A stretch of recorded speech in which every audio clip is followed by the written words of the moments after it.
Here's another example. A total of $12,000 is invested at an annual interest rate of 3%. Find the balance after 4 years if the compounding is done first annually. So part A, I'll say, all right, I know the account balance is equal to principal times 1 plus R over N to the NT. Now, notice every time I say N, I'm putting in 1 for annual. Of course, this is N here, but I know it's going to be 1 because I'm just compounding once per year annually. So this will be 12,000 for our principal times 1 plus our rate is 0.03 divided by 1, all raised to the 1 times, and T is 4. Do I really need to put divided by 1 and raised to the 1 times 4? No, that's probably just more confusing than anything.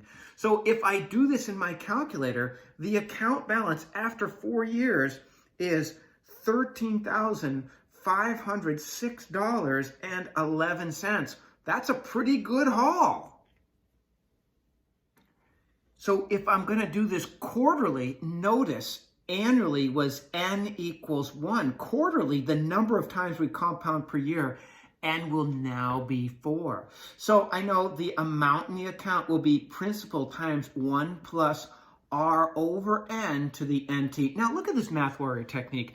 Every time I'm asked this type of question, I write my formula, then I substitute into my formula so that by the time the test comes, this just flows out of my pencil so easily. The amount in the account is our principal. The original amount we invested is 12,000 plus times 1 plus our rate is 0.03. Notice the rate is 3%, which means the rate is 3 over 100. So move my decimal place 2 places that way.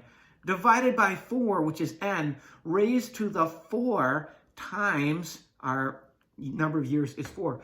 Look what I'm doing here. Of course, if you're going to compound quarterly, they're not going to give you 3% every quarter. That'd be outrageous. It'd be great for you. They're going to chop down your interest rate, but they'll compensate you here by multiplying by N on the outside. Well, it looks like these would cancel each other out, but they don't. Actually, this overwhelms this so that the amount in the account with an increased number of times we're compounding per year will give us $13,523.91, even more than when we compounded annually. Remember, compounding annually just gave us 13,506.11. Let's bump it up, sir. Let's increase this to continue. Now, for continuous compounding, remember that switches our formula to A is equal to PERT, like we're taking a shower, and this is the shampoo we're using, PERT. So the amount in the account in this case will be 12,000. Again, that's how much we invested, times 2.71828, or E. This is just a number. It's an irrational number raised to our R, which is 0.03, times our T here is 4. So when I crunch this in my calculator, and by the way, this is my full exponent, I'm going to have the amount in the account is equal to 13,529.96. So we get even more bang for our buck there.